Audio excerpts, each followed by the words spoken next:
Hello everyone, मैं मोहित मित्तल आपका स्वागत करता हूं अपने चैनल मित्तल ट्यूटोरियल में। तो गाइस, आज हम करेंगे chapter number 5 introduction to Euclid's geometry class 9th NCERT mathematics. हमारी देखिए 5.1 एक्सरसाइज है। फर्स्ट क्वेश्चन हमारा क्या कहता है, which of the following statements are true and which are the false. हमें बताना है कि कौन सी स्टेटमेंट ट्रू है एंड कौन सी स्टेटमेंट फॉल्स है। आपको पता ही होगा, हमने इंट्रोडक्शन पार्ट में क्या किया था, एक्सम्स एंड पोस्टुलेट्स के बारे में किया था। जिसने भी वीडियो नहीं देखी है वो पहले एग्जाम एंड पोस्टुलेट अच्छे से देखे, देन इसको समझे क्या है ये। Give reason for your answer, और हमें साथ में रीजन देना है। Only one line can pass through a single point. एक सिंगल पॉइंट से कितनी, एक ही लाइन पास हो सकती है। क्या ये ट्रू है? नो, ये फॉल्स है। क्यों?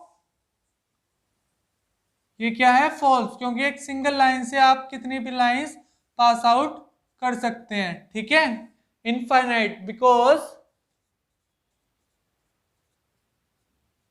थ्रू अ सिंगल पॉइंट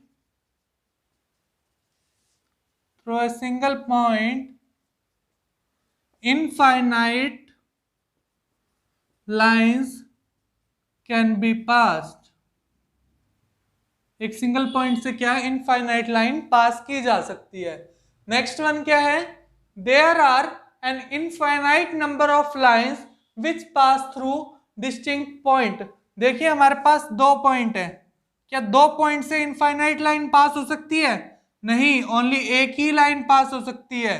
ये कॉमन सी बात है, दो पॉइंट से एक ही लाइन पास आउट हो सकती है। तो ये भी क्या होगा? False, because from two distinct point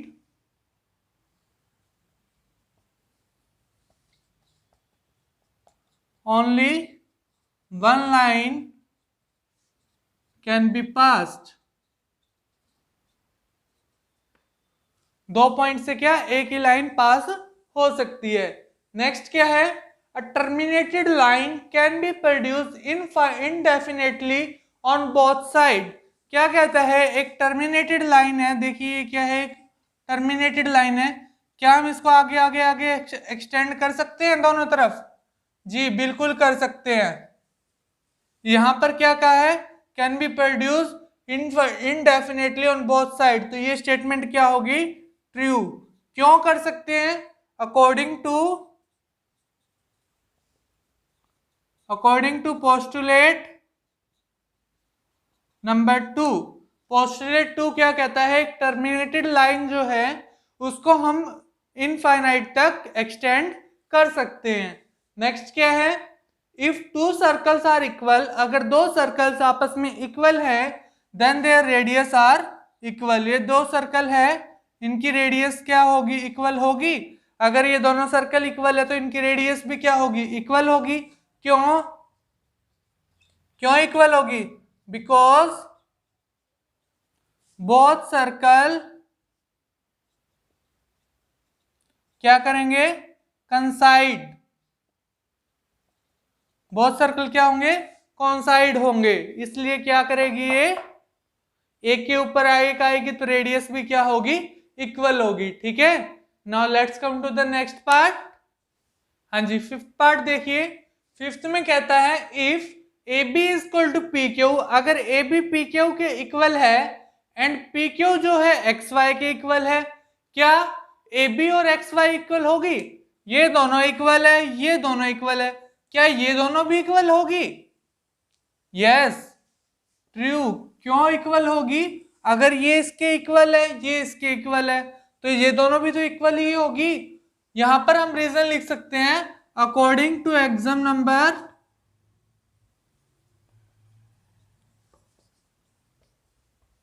exam one क्या कहता है कि अगर दो लाइन आपस में एक दूसरे के इक्वल है और तीसरी लाइन के भी इक्वल है, तो क्या फर्स्ट और थर्ड भी इक्वल होंगी। ठीक है, now let's come to the next question. हाँ जी, सेकंड क्वेश्चन देखिए। सेकंड क्या कहता है, give definition for each of the following. ये टर्म्स हमें गिवन है, इनकी हमें डेफिनेशन देनी है। Are there are other terms that need to be defined first.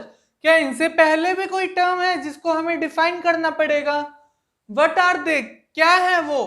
How might you define them, और आप उनको कैसे डिफाइन करेंगे? देखिए, सबसे पहले बात करते हैं हम पैरेलल लाइन। पैरेलल लाइन होती क्या है? Lines which can not intersect, जो लाइन कभी इंटरसेक्ट नहीं होती, कैन नॉट इंटरसेक्ट, जो इंटरसेक्ट नहीं होती, and maintain equal gap between them. Example के लिए, जैसे ये लाइन है, ये क्या है? पैरेलल लाइंस है। यहां पर क्या होगा? जो ये गैप होगा इनका इक्वल चलेगा, ठीक है? ये कभी इंटरसेक्ट नहीं होंगी, तो इनको हम क्या बोलते हैं? Parallel lines. तो अब यहां पर बात आती है कि लाइन क्या होती है। इससे पहले डिफाइन करनी है ना हमें टर्म कि लाइन क्या होती है। लाइन क्या होती है? विच इज ब्रेथलेस, जिसकी कोई ब्रेथ नहीं होती। वो लाइन जिसकी कोई ब्रेथ नहीं होती, ओनली लेंथ होती है, हम उसको क्या बोलते हैं? लाइन बोलते हैं, ठीक है? नेक्स्ट हमारे पास perpendicular lines. Those lines which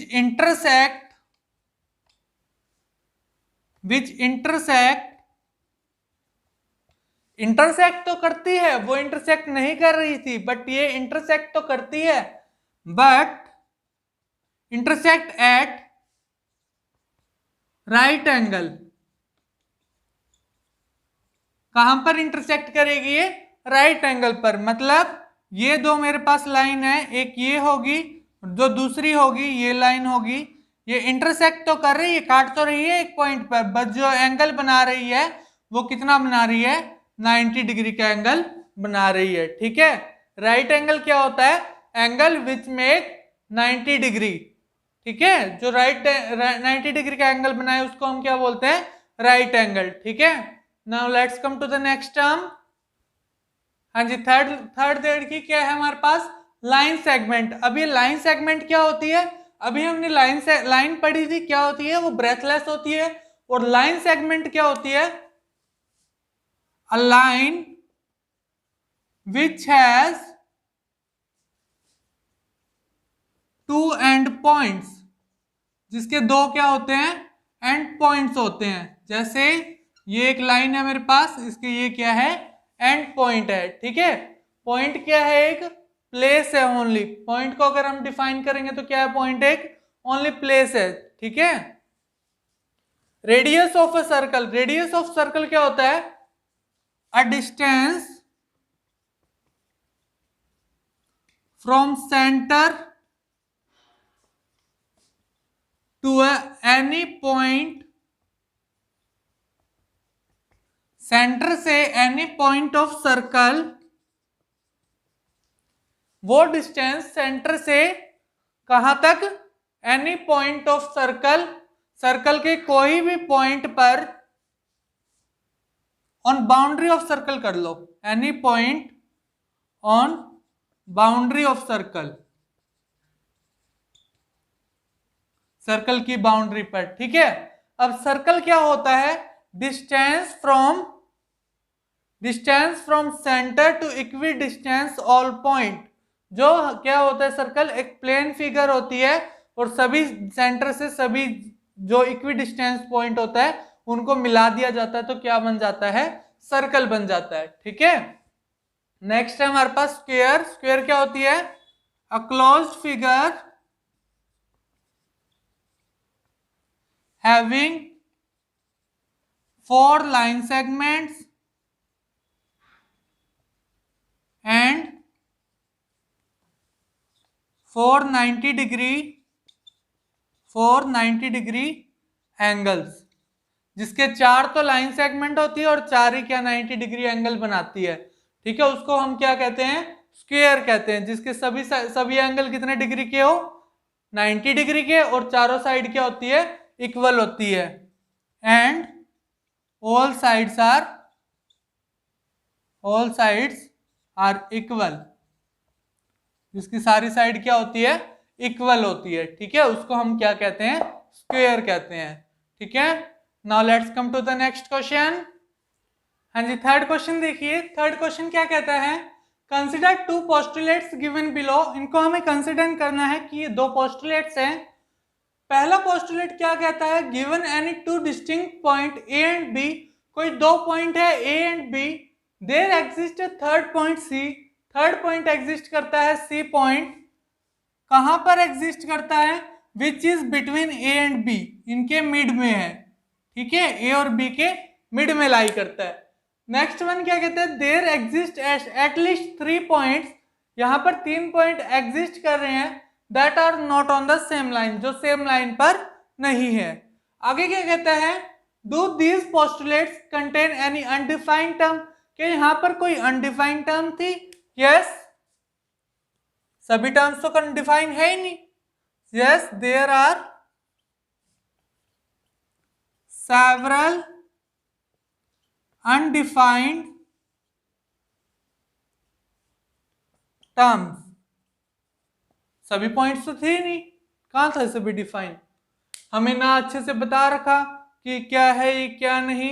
आगे क्या बोला है, आर दीज पोस्टुलेट्स कंसिस्टेंट, क्या ये पोस्टुलेट कंसिस्टेंट है, नो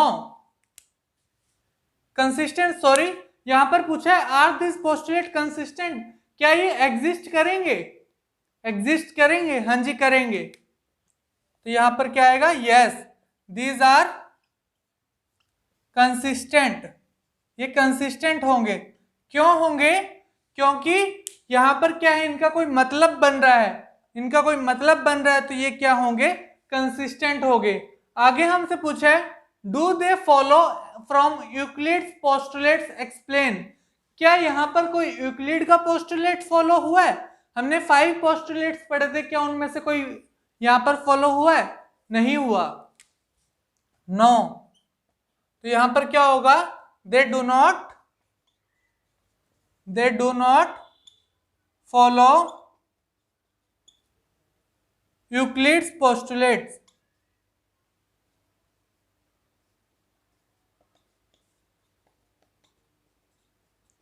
ठीक है, ये खुद से ही अलग से पोस्टुलेट है, बट ये यूक्लिड्स के पोस्टुलेट में इंक्लूड नहीं थे, ठीक है।